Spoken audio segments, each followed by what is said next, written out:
President Barack Obama has said there will be no wheeling and dealing as part of extradition attempts against U.S. intelligence leaker Edward Snowden.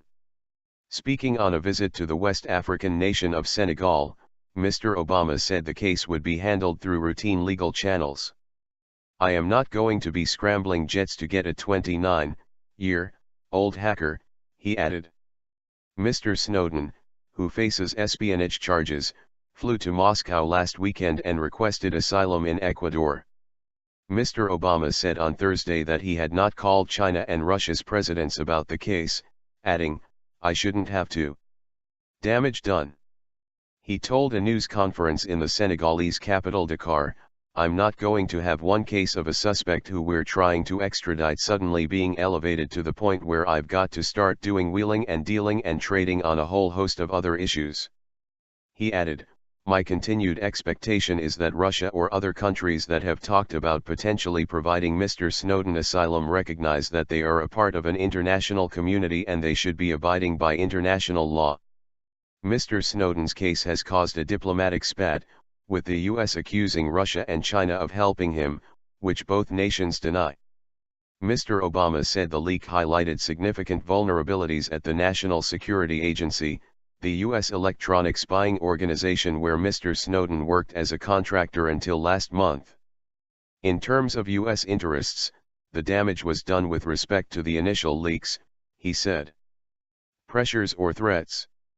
Ecuador said on Thursday it had not processed Mr. Snowden's asylum request because he had not reached any of its diplomatic premises. The country also renounced its $23 million, £15 million, trade relationship with the U.S., saying its forthcoming renewal would not influence any decision on Mr. Snowden's case. Ecuador will not accept pressures or threats from anyone, and it does not traffic in its values or allow them to be subjugated to mercantile interests, said government spokesman Fernando Alvarado. He also made an apparently tongue-in-cheek offer of economic aid to the U.S. for human rights training.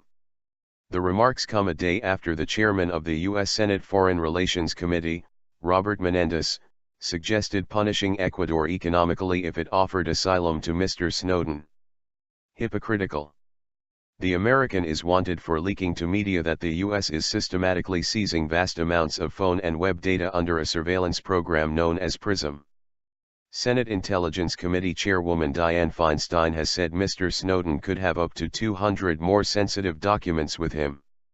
He fled to Hong Kong on May 20 before flying to Moscow's Sheremetyevo Airport on Sunday, where Russian authorities say he remains in transit.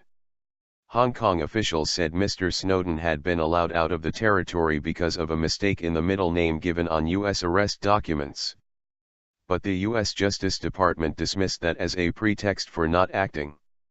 On Thursday, Beijing accused the U.S. of double standards on cybersecurity.